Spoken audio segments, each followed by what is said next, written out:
What's happening, folks? Back with another reaction, back with some acid-trance from 1997 from Choci's legendary VCF, or Voltage Controlled Frequencies label. As you can see, I do have two copies of this record.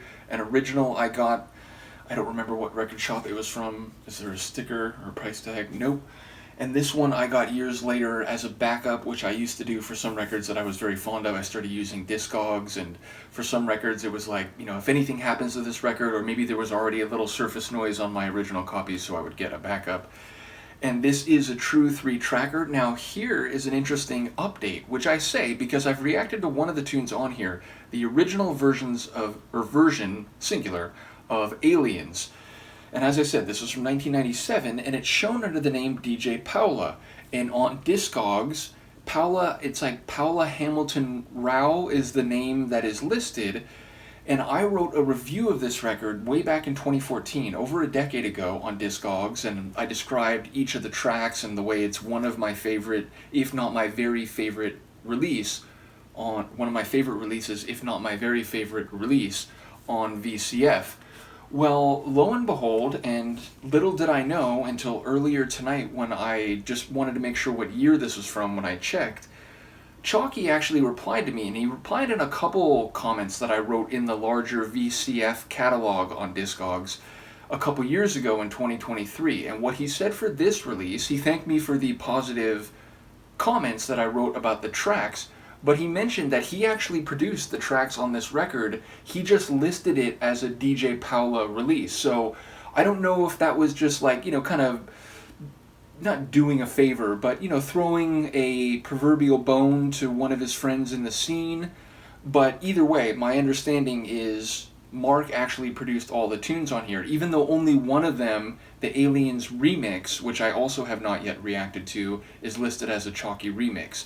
In any case, we're going to listen to Souls of the Tribes, which is a tune that really struck me back in the day. I heard it played at a party, and it blew my mind. This was probably like 1998, and from then on I went in search of this record. I think it took me a while to find it, but early 2000s, I want to say I found it.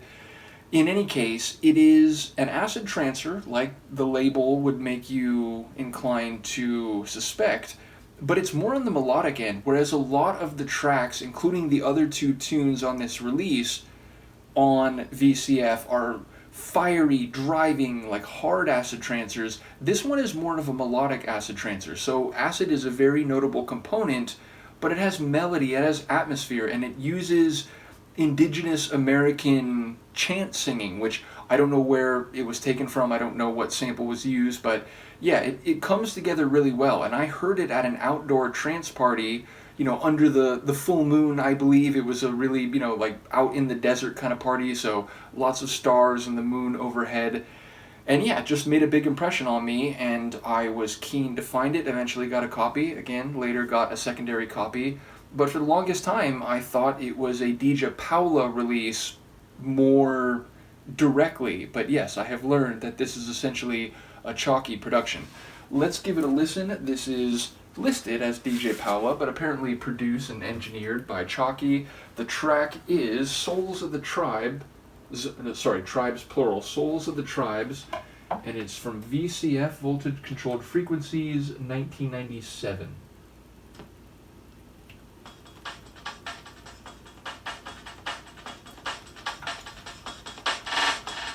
I don't know, it has a big kick drum. I don't know how heavy it's going to come in.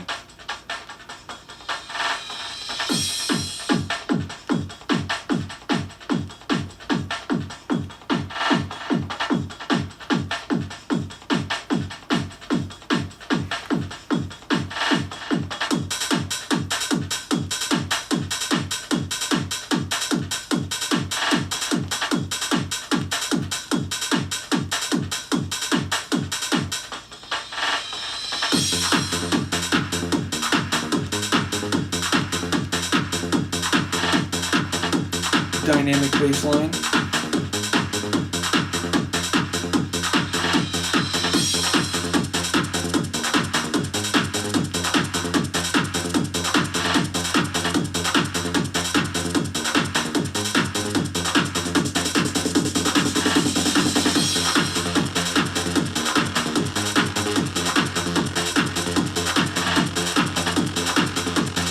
gritty electrostatic layer.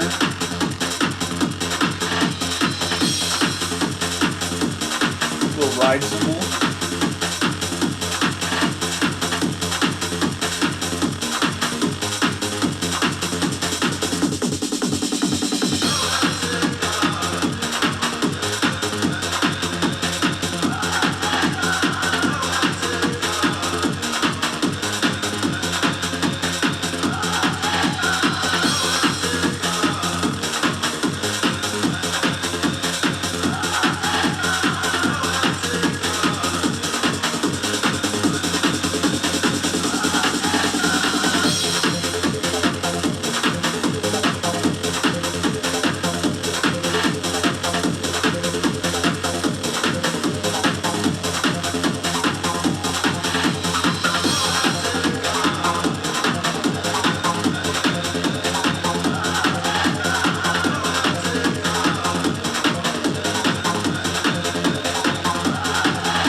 This breakdown back at that party in 98, whatever it was, it really, like, this is the part that struck me. And I, again, looking up at the stars out in the desert.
love this outro.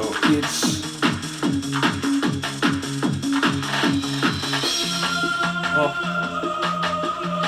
perfect. More on that in a moment.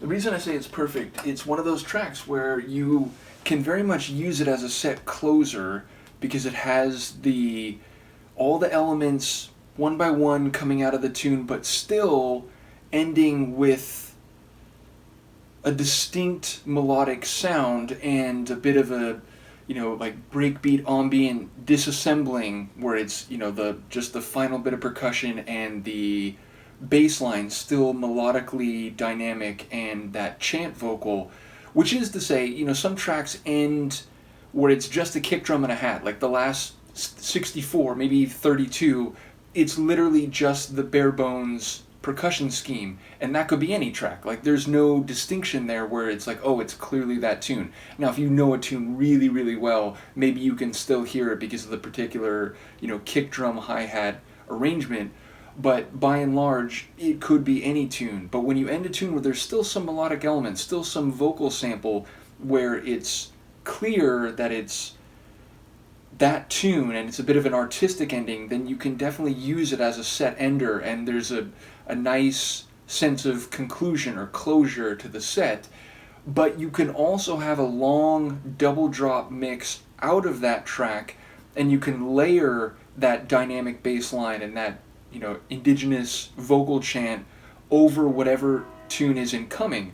So it's the kind of track that's very versatile for DJs. It's like a standalone work of art that ends very artistically, but it also allows for a nice transition and a long transition into whatever tune you might mix into if you don't use it as the final track in your set.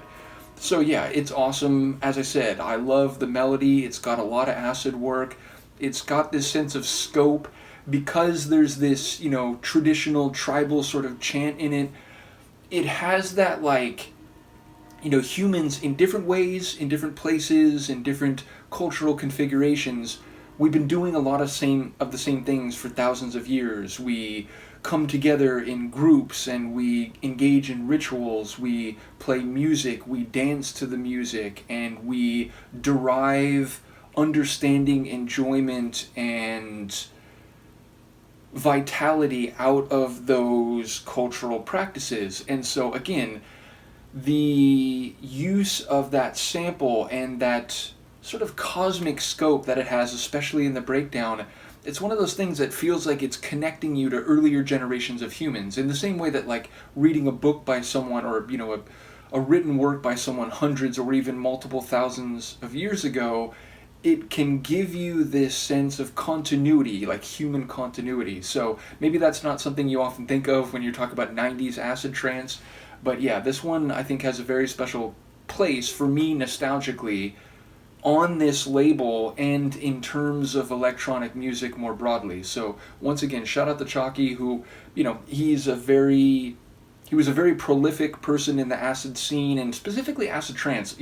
I have to say, acid trance forever. I've talked about this in other reactions, but trance, in modern times, it gets sort of maligned in some ways, and even though, acid trance was a very specific thing relative to other kinds of trance, and, I like lots of different kinds of music, including different kinds of trance, but acid trance in the 90s was something very special, and Choci's labels, both his Choci's Tunes label, VCF, and the remix sublabel VCR, more on that soon, they were important to me and to lots of other folks. And so, even though some people might now it was always acid techno. I've seen people do that where they'll talk about an acid trance tune from the 90s and they'll say, well, it was, it's acid techno. It's like, man, I don't know. There were a lot of tunes that were kind of hybrids. They had elements that I consider both indicative of acid techno and acid trance. That's fair. But this one, I think it's squarely in the acid trance category, and it is a brilliant tune,